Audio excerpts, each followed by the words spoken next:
Buenas tardes. Vaya por delante el agradecimiento a la Sociedad Española de Psiquiatría Legal, también a Alfredo Calcedo padre, como digo yo. No es que no me haya alegrado de ver a Alfredo Calcedo hijo, pero a Alfredo Calcedo padre tengo ligadas más convivencia, ¿verdad? Y hacía un tiempo que no nos veíamos. Satisfacción por estar en unas jornadas de psiquiatría legal, esa parte de la psiquiatría que quiere al derecho, que le interesan los tribunales. No estoy tan seguro que a los tribunales les interese la psiquiatría, ¿no? Ha venido a mi cabeza ahora con el título, hace mucho que leí yo, también vengo de Córdoba, el Tratado de Psiquiatría Legal de Ruiz Maya, ¿no? Ese tratado viene por una conmoción, un mal trago de un procedimiento, y en el preámbulo habla del encuentro de la psiquiatría y los tribunales como de la bella y la bestia, ¿no? Es decir, se presenta la psiquiatría legal como una joven, cautivadora, dinámica, que se estrella contra ese rompeola de aquellos desabridos jueces. Algo debe haber cambiado en esto, supongo, no lo sé, Yo todavía recuerdo aquello, es imputable, mire usted, que no. Del 1 al 10, ¿cuánto es de imputable? Esas cosas no sé si han cambiado, espero que sí.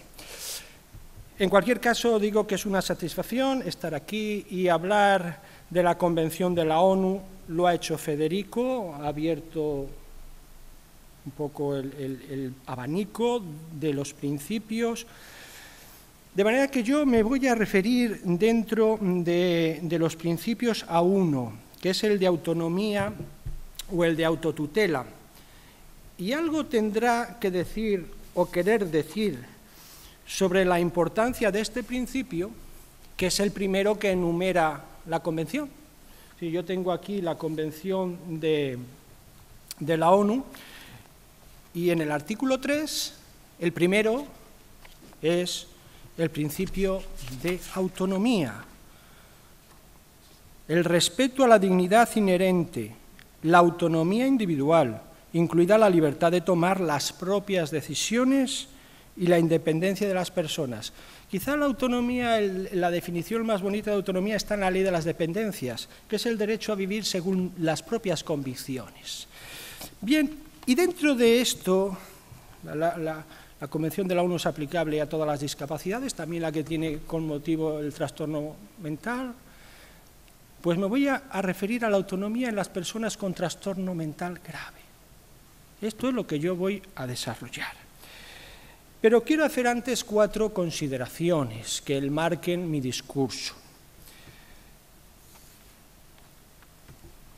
Es obvio que el respeto a la autonomía es un elemento esencial del tratamiento.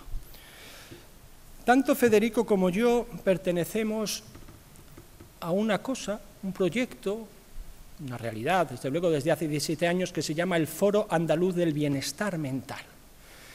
El Foro Andaluz del Bienestar Mental tiene 2 facetas. La primera, que es preventiva, que es una invitación a un modelo de vida saludable. Hace mucho que en el foro citamos a Erich Fromm, cuando hace tiempo decía: todo lo que es bueno para el actual sistema económico es malo para la salud mental.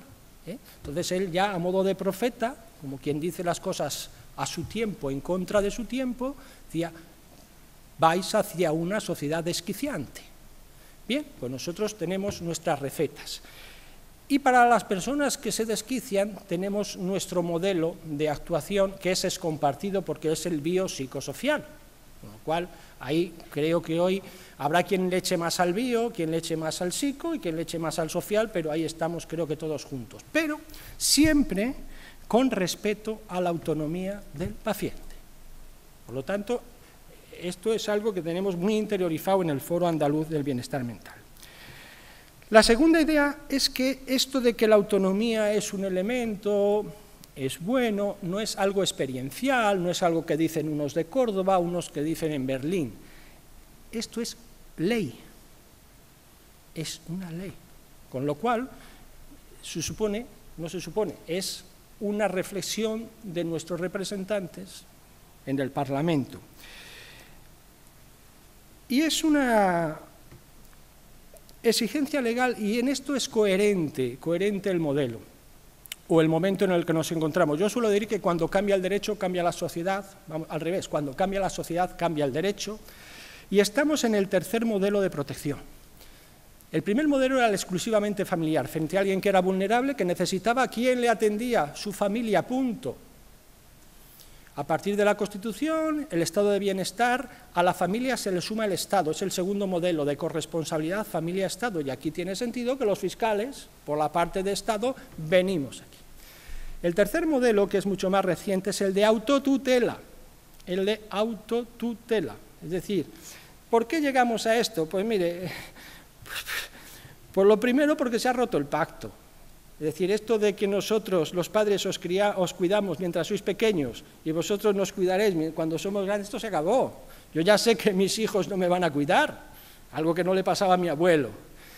Yo hace mucho que pregunté a mis hijos, ahora ya son mayores, ¿vosotros nos vais a llevar a una residencia? Y el chico dijo, por supuesto, ¿eh? Y la niña puso un mohín así que era un no. Que decía que era así, que no nos vamos a cuidar, ¿no? Con lo cual, bueno, pues nos tendremos nosotros que averiguar esto. Si después ese otro paraguas que era el estado de bienestar, aquel que nos prometía, ya nos dijo hace mucho tiempo que acaso unos mínimos decentes, y cuando yo pregunté, ¿y cuánto de decente? Era bastante indecente, lo poco que era, ¿no? Entonces, ¿hacia dónde vamos? Pues vamos a ver cómo nos las arreglamos nosotros, y ya no solo es el modelo de autotutela este primero, sino el que llamamos autotutela en grupo, autotutela grupal. Es el modelo de los matrimonios amigos canadienses, que se juntan para planificar la cuarta edad. O de las babadayagas de Francia, que no se hacen muchas preguntas en su vida, pero saben que nos tenemos todas, ¿eh? Y estamos todas apoderadas para si pasa algo. Y este es un modelo hacia el que vamos. Y la ley lo acompaña. Porque voy a dar datos objetivos. Tenemos en el año 2002 la Ley de Autonomía del Paciente, y no se llama de otra cosa, se llama de autonomía del paciente. Es decir, que frente al Estado que dice yo te doy salud, pero te doy un instrumento para que me digas si la quieres o no. Esto no nos pasa con los impuestos, porque si no, no lo pagábamos ninguno. Dice, yo te pongo el IVA, pero yo no lo quiero pagar.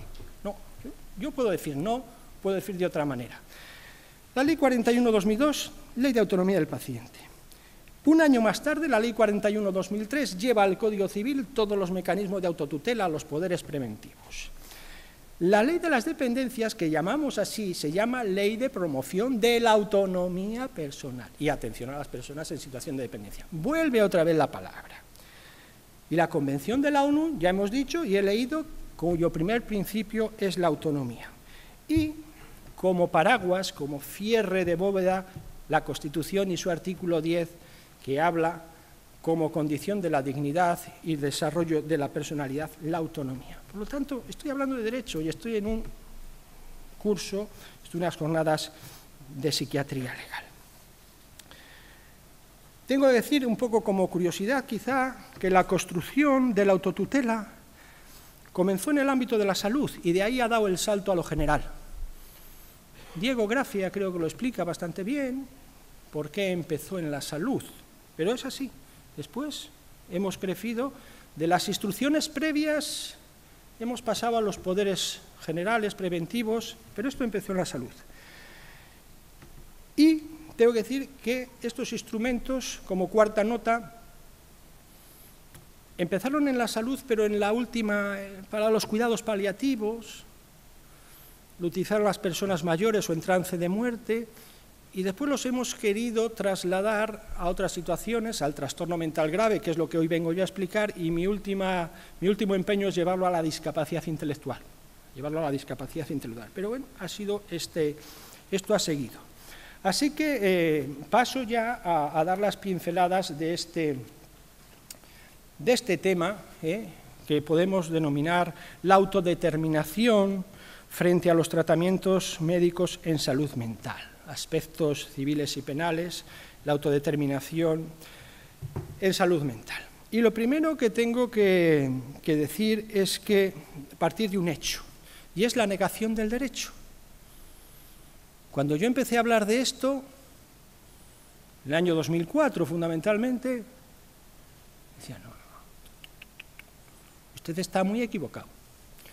Las personas con trastorno mental grave no tienen derecho a la autonomía, ni a hacer instrucciones previas, ni nada de esto. Yo decía, ¿dónde lo pone? Que no lo tienen. Que lo negaban, en primer lugar, lo negaban los propios familiares, cuando se decía no. Los profesionales, salvo algunas excepciones, que eso no.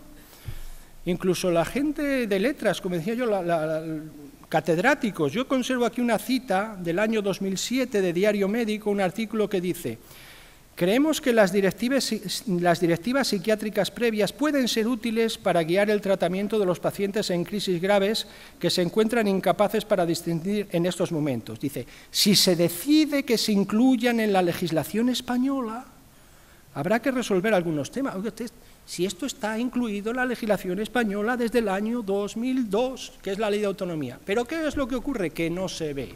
Este es uno de los grandes dilemas, o el dilema que tengo yo ahora más grande. Está claro que se optó en España por no hacer nada específico para el enfermo mental, de manera, como no hay nada específico, pues se aplica la legislación general, la Ley de Autonomía del Paciente. Pero desde que los menores tienen su ley, las mujeres maltratadas su ley, los extranjeros su ley, todos los que tienen su ley, yo veo que sacan ventajas.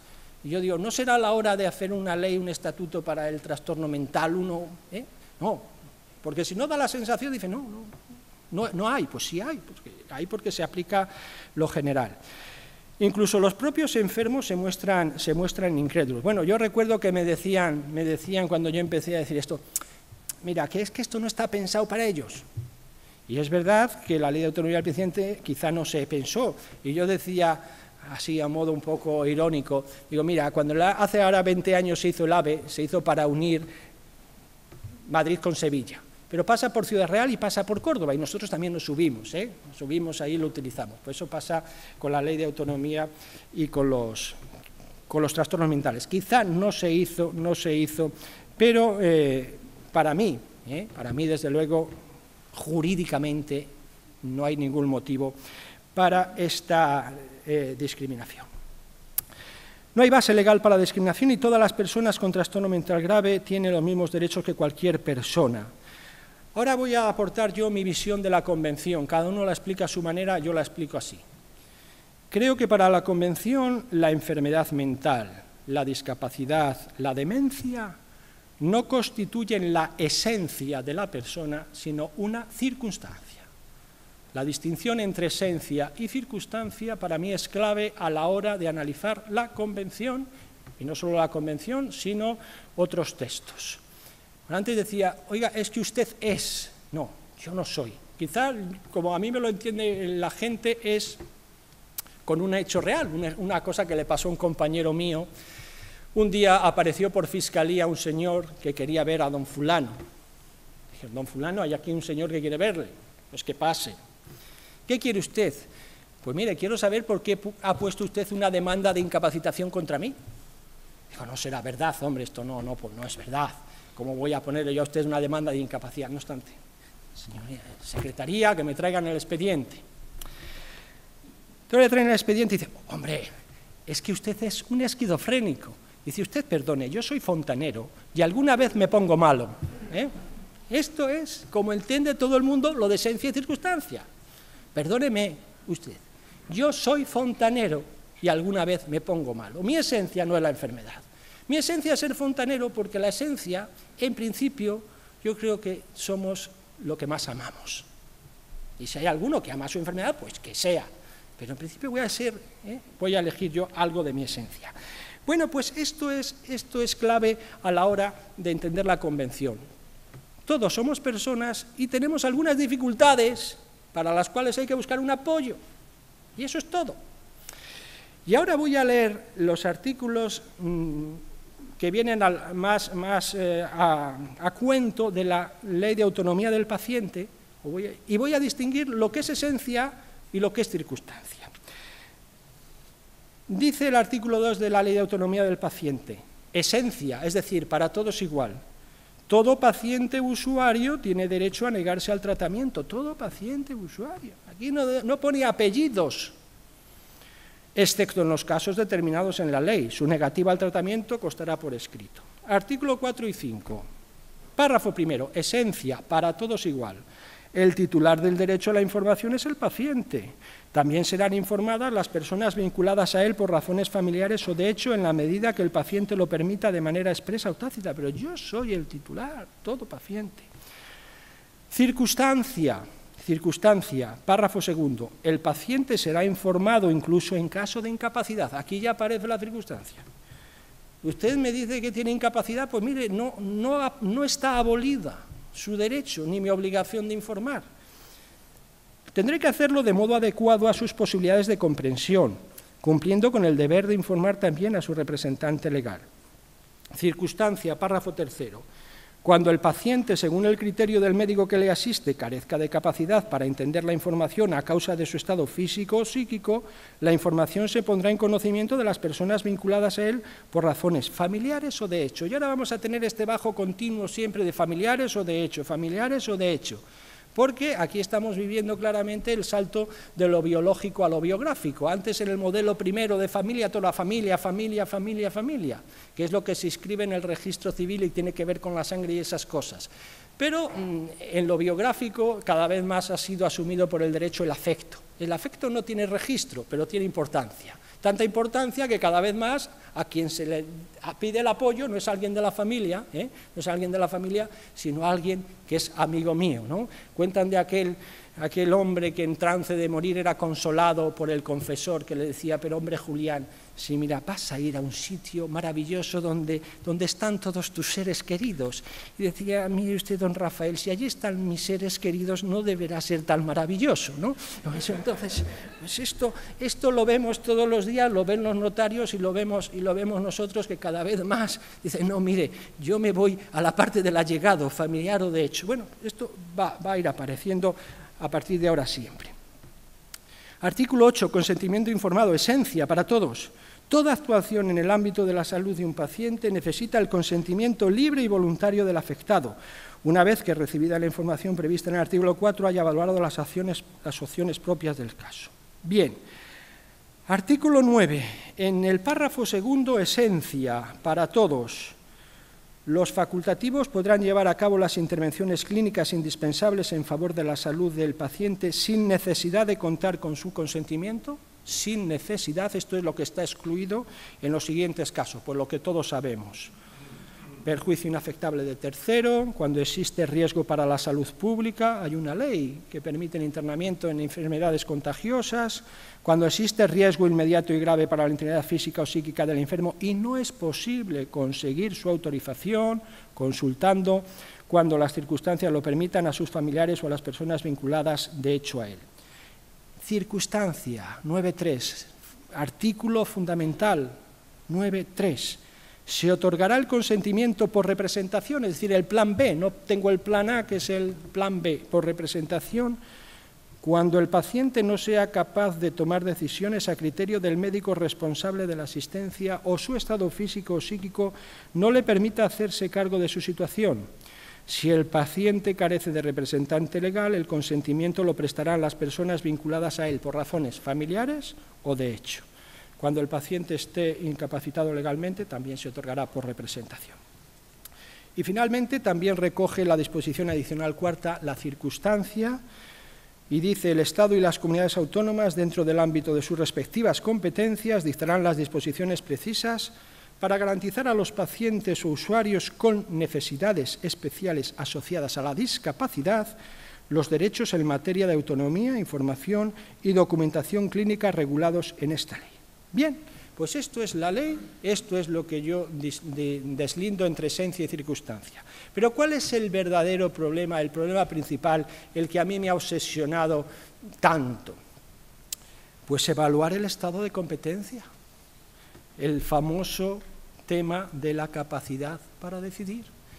Es un juicio de valor que corresponde al que está al otro lado de la mesa. En fin, unas veces será el médico al que le plantee una cosa, no me opere, no me ingrese, deme de alta, otra vez será el director de la residencia, me quiero ir, otra vez será el notario, otra vez será el juez. Y claro, ¿Cuántas veces he soñado yo con eso que denomino el capacímetro? El capacímetro. Yo en mis delirios, pues lo imaginaba como una especie de clarinete. Decía, para hacer un poder, soplas, ¿tiene o no tiene? Bueno, para vender una casa. Yo comentaba hace unos días lo que supuso pues estas pruebas del ADN en los procedimientos judiciales de filiación. Cuando no había pruebas biológicas, bueno, nos metíamos en unas disquisiciones.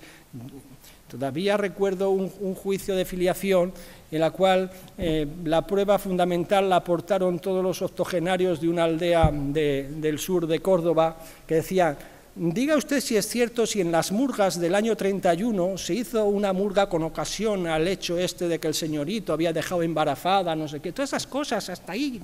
Y de repente llega un día uno que te dice, vete aquí con una saliva y te lo dicen. Se acabaron todos los problemas. Yo quiero uno de estos. Yo quiero uno de estos, que diga, tiene, no tiene. No hay esperanza porque esto es como querer apuntalar el viento.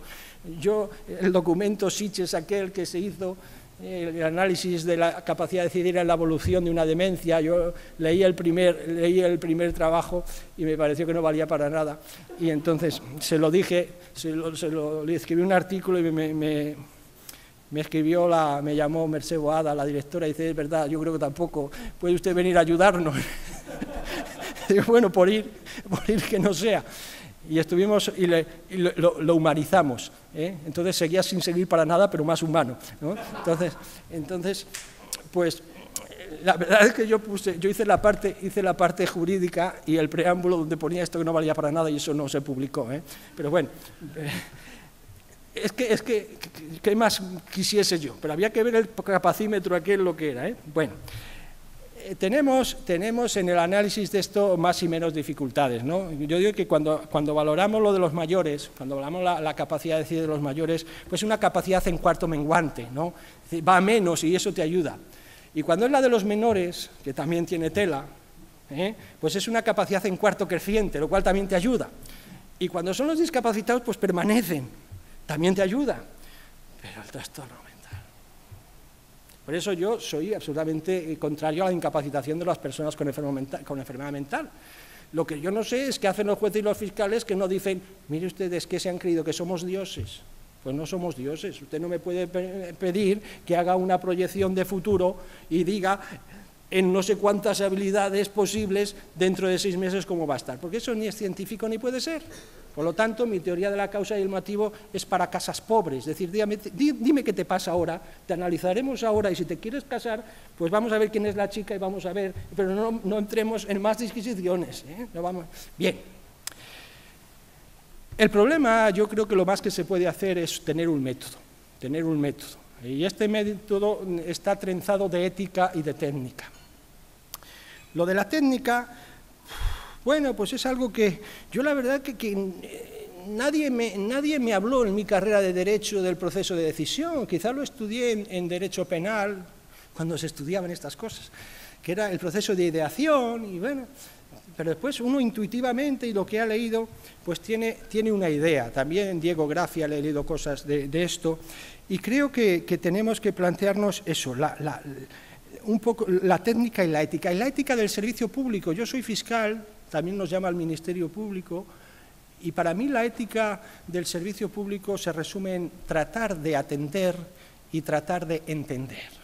Tratar de atender significa que yo, pues, cuando alguien viene y necesita de mí, pues lo valore, le reciba. Yo me paso a partir de la 1, si no tengo juicio, recibiendo a gente. Aunque voy a poner, siempre amenazó, pero no lo he hecho, voy a poner 2 carteles. Uno pone, si hay prisa, no es aquí, y el segundo, más profundo, es busca la solución en tu interior, ¿no? Porque es que aquí ya se han puesto un poco caprichonzones la gente, ¿no? Dice, sí, mira,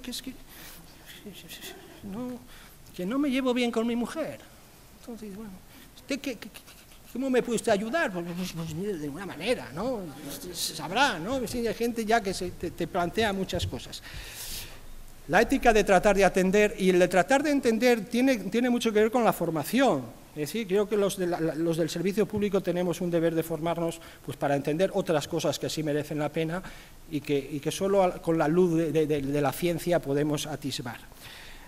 Bien, pues desde esto creo que la evaluación debería partir de plantear los términos del asunto, informar al paciente, esto te pasa, esto es lo que yo creo, pero sobre todo escuchar. Si de algo se quejan los enfermos mentales es de que no se les escucha lo suficiente, en general, pues ya sabemos, sálvese quien pueda, hay unos que escuchan mucho, otros, pero en general, la media se escucha poco, por las razones que sea. En condiciones de lugar determinadas, eso que he visto yo tantas veces cuando voy a las unidades, ahí al lazo en el pasillo, esperando a la fecha, don no sé qué, y se marchó. No, en fin, vamos a sentarnos, ¿no? Condiciones de tiempo, cuando se empieza diciendo, tengo 30 segundos, pues no. Ya digo que después dice, es que no tenemos tiempo, y yo siempre digo, pero para hacer uno bien al año sí. Uno bien, nada más. Damos la gozada de hacer uno bien al año. Lo demás todos mal. Pues si hacemos uno bien, después solemos hacer alguno sin prejuicios. Yo me acuerdo cuando en el año 83 el artículo 211 impuso la obligación del juez de oír al enfermo mental que decían, pero ¿quién se le habrá ocurrido esto? Y yo de mi experiencia pues te cuentan las cosas y te las cuentan muy razonablemente. Escuchar las razones y acompañar en la deliberación y sobre todo escuchar las razones. A mí lo que me dicen me parece siempre muy convincente, ¿no? Las razones médicas, las razones humanas. Hay un texto estimable de los psiquiatrizados en lucha que dice muchas cosas y una de ellas, en este orden de ideas, dice nuestra visita semanal al psiquiatra se parece enormemente a la del toxicómano con su camello. Se limita a suministrarnos la dosis, ¿no? Es lo que dicen, así nada más. Digo, siempre dice, escuchad. Y traigo a colación esta carta que es famosa, que escribe Rimbaud, debió sacar un poco de ánimo, rehacerse el ánimo para escribirla, ¿no?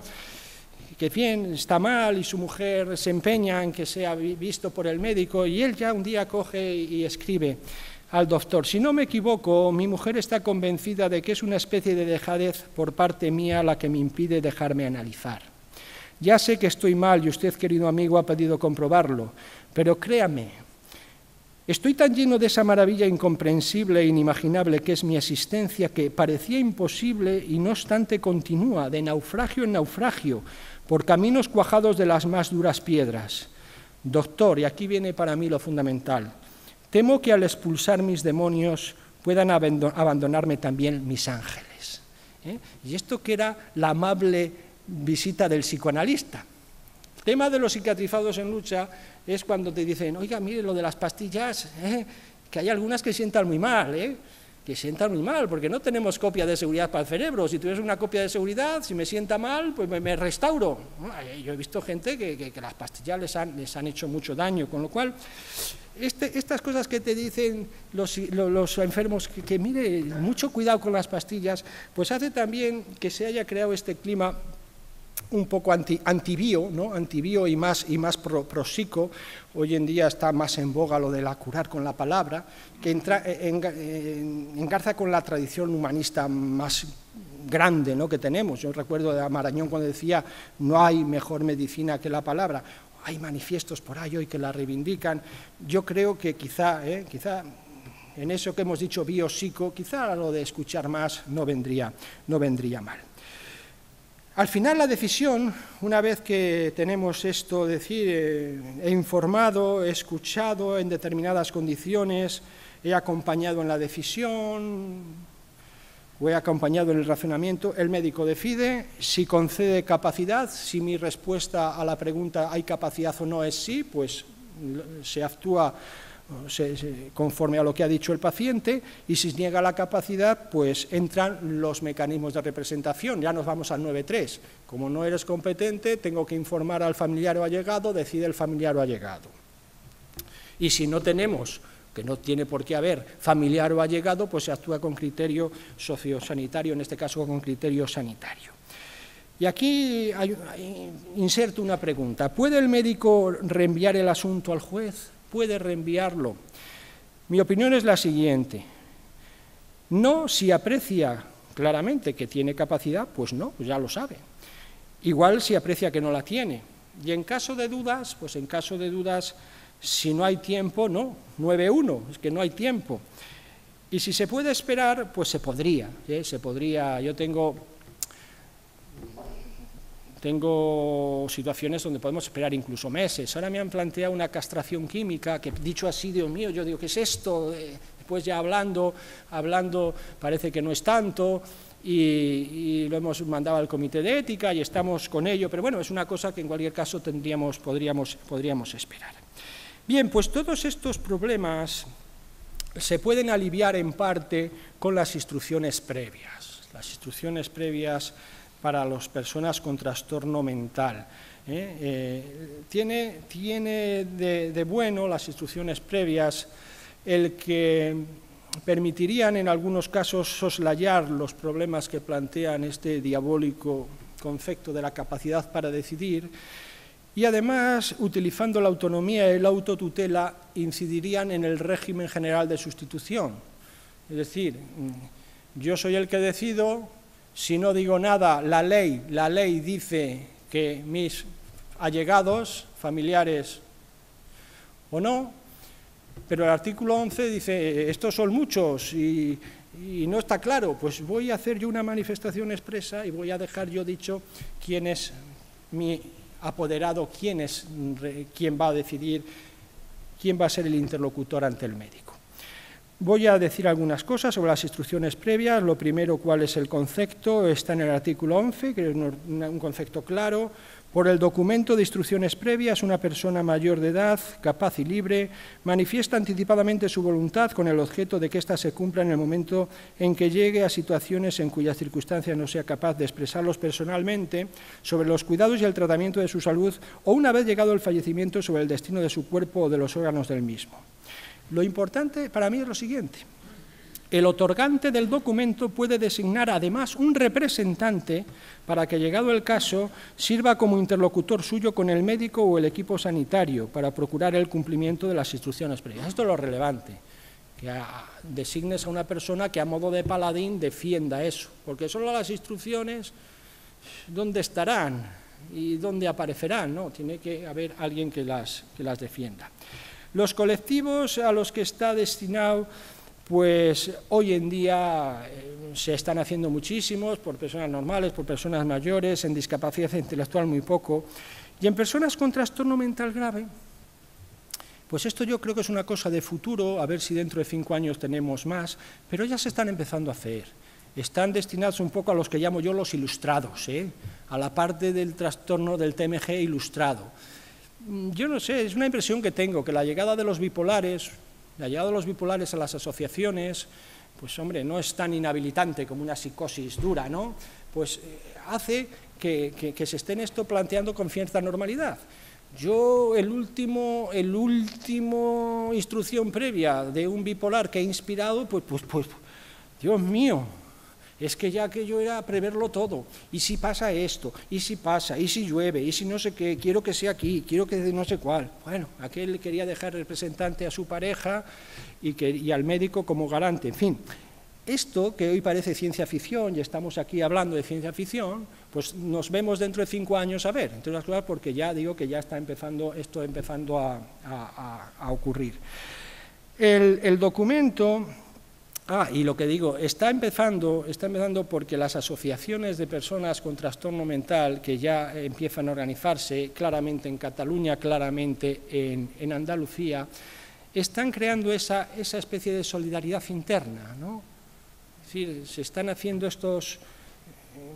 Ya adelanto que ya los han hecho porque en el foro los invitamos hace 2 años, el año pasado también, y ya los comprometimos a hacer un modelo que yo voy ahora a leer un poquito de instrucciones previas, y la gente de Granada, de la Federación en Primera Persona, que son 10 asociaciones de personas con trastorno mental, pues ya manejan esto con cierta naturalidad, ¿no? Y yo les he oído decir, a Rosa no la vuelven a ingresar. Y ya nos vamos a ocupar nosotros. Claro, esto claramente supone un cambio radical en las relaciones de poder. Ellos lo que llaman el empoderamiento es que ahora vamos a tener nosotros, lo cual a los psiquiatras pues a veces algunos los ponen los pelos de punta, pero bueno, yo lo que digo es que este toro habrá que torearlo, ¿no? El documento, ¿cuál es el esquema del documento? Pues al principio, esto es una cosa muy importante, que no se afía, pero creo que es importante, el historial de valores. El historial de valores al principio, yo soy así, me gusta así, igual soy muy raro, pero dentro de lo legítimo. De manera que cuando yo diga determinadas cosas, si sabe cuáles son mis preferencias, mi jerarquía de valores, tendrá sentido mi decisión, porque si no, así dicha, parece que no tendría mucho sentido. Historial de valores, instrucciones y representación. Este es el esquema. Límites. Bueno, lo dice la propia ley, no serán aplicables las instrucciones previas contrarias al ordenamiento jurídico, a la lex artes, ni las que no se correspondan con el supuesto de hecho. La forma, hay la forma. Esto se puede hacer, lo que está previsto primero es que sea en vía administrativa, es decir, que se vaya uno al departamento de salud correspondiente, a la delegación de salud, y le dan un panfletillo así donde hay un montón de cuadros y X. A mí los enfermos mentales se me asustaron. ¿Qué quiere hacer usted con su cuerpo? ¿Le quiere que le incineren? ¿A que le incineren? No, después hay líneas donde construir.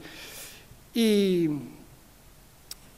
claro, yo cuando fui a hacer esto, que lo fui como caso práctico, voy a ver qué le pasa a uno, pues digo, mire, yo no quiero marcar todas las X, tiene que marcar todas las X, el funcionario allí, tiene que marcar todas las X, pues si no la máquina no lo... Pues bueno, pues ¿sabe lo que le digo? Que me voy a ir a un notario, me voy a ir donde mi amigo Federico y me va a hacer uno. No vale, me dije, eso no vale porque la máquina no entra en... ¿Con una máquina? Creo desde que tenemos la máquina hemos perdido el pensamiento. Esto es el problemón. En la Edad Media esto no les pasaba. Pensaban las cosas, pero ya desde Descartes y el discurso del método y eso, la máquina, la puñetera máquina. Bueno, yo tengo cosas de la Guarda de Hecho antes de que se dice, no se puede inscribir porque no entra en la máquina. Digo, pues que cambien la máquina, ¿no? Bueno, pues esto es lo que pasa. Se puede hacer así o se puede hacer ante notario y desde luego vale. La publicidad, pues es un problema porque aunque está prevista el Registro Nacional de Instrucciones Previas, pues esto que yo sepa no se ha llevado a cabo. Lo que ocurre es que cuando se hace un poder a persona concreta muy cercana, esta persona sabe inmediatamente el hecho que desencadena y acude. Los testigos de Jehová me consta que llevan todos encima el documento de instrucciones previas y de representación, lo llevan encima. Entonces, si es mi hijo, si es mi mujer, pues acudo y lo sigo, ¿no? Entonces, no me importa tanto el tema de la publicidad si el apoderado es persona cercana. Los efectos del poder son claros. La decisión del apoderado prevalece sobre cualquier otra. Corramos el caso Chavo en Estados Unidos, que dice el marido apoderado que se desenchufe la máquina, todo el resto del mundo, incluido entonces el presidente Bush en contra, que quiso cambiar la ley, ¿no? Entonces, esto es lo que vale. Y debe tenerse en cuenta esto para la regulación de las garantías de actos médicos. Por ejemplo, ahora que tendremos que abordar la regulación del internamiento psiquiátrico del 763, yo he propuesto que la redacción ya incluya el tema de los apoderamientos y de las instrucciones previas. Así, en el párrafo que dice, igualmente practicará las pruebas solicitadas por el afectado y las que el tribunal considere convenientes, debiendo comprobar el juez si aquel ha formalizado documento de instrucciones previas o nombrado apoderado en los términos legalmente previstos. En caso afirmativo, el apoderado deberá ser oído. Después, en fin, también lo incluyo en otra parte, no quiero entretenerme. Esto va a ir por aquí. El tema de la responsabilidad es complejo. Si lo que se limita el apoderado es a cumplir estrictamente las normas, las instrucciones del poder dante, pues la responsabilidad queda en el poder dante. Y si es una cosa de reenvío, es decir, lo que tú decidas, no te digo nada, bueno, ahí se pueden plantear problemas de corresponsabilidad. Se puede modificar y extinguir, desde luego, el poder por decisión del poder dante, por decisión judicial cuando alguien acuda al juez por mal uso, etc. Voy terminando ya, pero sí mencionar esta experiencia que yo incité, que fue respondida, de que se reuniesen, fueron al final 10 enfermos mentales para que entre ellos consensuasen un borrador, un modelo de instrucciones previas en el ámbito de la salud. Y voy a leer algunos párrafos del modelo que en fin, las menciones yo, con DNI, localidad, etcétera, pero ya viene la primera, historial de valores. Esto de historial de valores, dice lo que propone. Para mi proyecto vital y en el marco de mi esquema personal de valores, la calidad de vida es un aspecto muy importante y esta calidad para mí está relacionada con unas capacidades personales que a modo de ejemplo podrían relacionarse con, y ahí deja unos puntos suspensivos. Añade, en la situación en que tenga una recaída o crisis grave, prefiero ser tratado con menos cantidad de medicación, hasta llegar a mis dosis mínimas, y que prevalezca, además del control de los síntomas, el criterio de mantener una mínima autonomía de vida para la realización de las actividades de la vida diaria. Dice, antes de tomar una decisión, que se vean todas las posibilidades que se me pueden aplicar, y aplicar aquella que menos efectos secundarios me produzcan, secuelas, etcétera, y así en forma progresiva. Habla en un segundo momento de las situaciones sanitarias en que considero que se considere este documento, ingreso involuntario, aplicación de alguna medida coercitiva, contención física, farmacológica, electroshock, decisión sobre mi situación.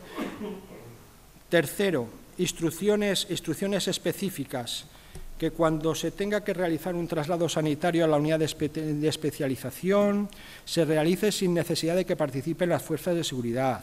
En caso de ingreso, que no se me controle con medidas coercitivas como fuerza física, inyectables, contención mecánica, sino a ser posible, dice, mediante la espera y el diálogo. Fácilmente se comprenderá que esto es un montón de deseos, una cosa, y después, bueno, pues podrá ser o no podrá ser, pero al menos esto espera y el diálogo. Y decía, no quiero que me ingrese, quiero que me escuche, no nos decían. Dice, bajo ningún concepto quiero que se me aplique electroshock, en ningún momento quiero estar en una habitación aislado, quiero estar a ser posible con compañeros que hayan en un estado lo más parecido al mío, incluso derecho a la elección de compañero, que el psiquiatra que me supervise mi tratamiento sea el doctor tal. En fin, aquí va diciendo una serie de... Hay una que dice, en ningún caso se me administre haloperidol. Esto dice que esto de ninguna manera. Bien. Después va al cuarto, el representante dice, nombro a don mayor de, con DNI, con domicilio, correo electrónico, para que me represente y sirva de interlocutor mío ante el médico y el equipo sanitario que corresponda, a fin de que vele por el cumplimiento de estas instrucciones y, en su caso, decida en mi nombre respecto de cualquier cuestión relativa a mi tratamiento que pueda plantearse. Para el caso de que el primer designado no pueda desempeñar la representación por cualquier causa, en su sustitución nombro a don mayor con las mismas facultades de representación. Consideraciones finales que también tienen interés. Dice, primera, que las persona o personas que han sido autorizadas para representarme, en caso de dudas, antes de decidir, pueden consultar a personas cuya opinión les parezca relevante. O sea, como le da derecho como a consultar. Y segundo, en caso de que por parte del médico o el equipo sanitario correspondiente no se respetasen estas instrucciones o las decisiones de mi representante, autorizo a este y le encomiendo que acuda a la autoridad judicial en petición de la tutela de mis derechos. Lugar y fecha de otorgamiento. Bueno, es un documento sobre el que se pueden decir muchas cosas, puede ser ingenuo, puede ser interesante, pero existe ya y hoy con los medios de estos telemáticos, pues les aseguro que se está hablando de ello. Y termino con una mínima indicación a la autodeterminación en el ámbito penal, porque todo esto ha sido en el ámbito civil.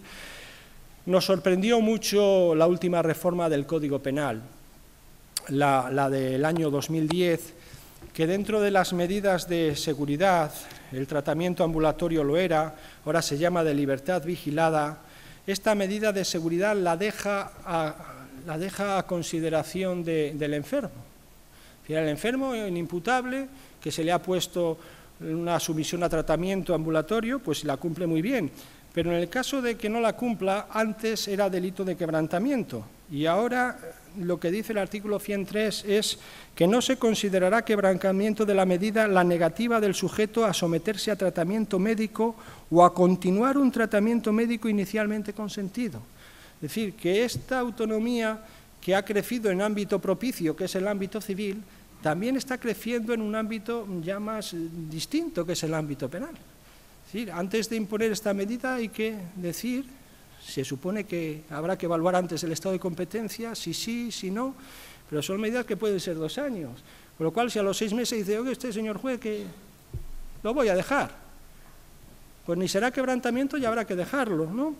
Si es verdad que dice, entonces, no obstante, el juez o tribunal podrá acordar la sustitución del tratamiento inicial o posteriormente rechazado por otra medida de entre las aplicables al supuesto de que se trate. Esto es una nueva tesis en el debate sobre el tratamiento ambulatorio e involuntario, que esta mañana pues, he tenido la enorme satisfacción de estar con José Otero, que, como lo he dicho, pues ha sido un debate objetivo, sereno y honestísimo, y que he quedado yo muy complacido de haber estado. Y esto es lo que yo les iba a contar. Muchas gracias por su atención.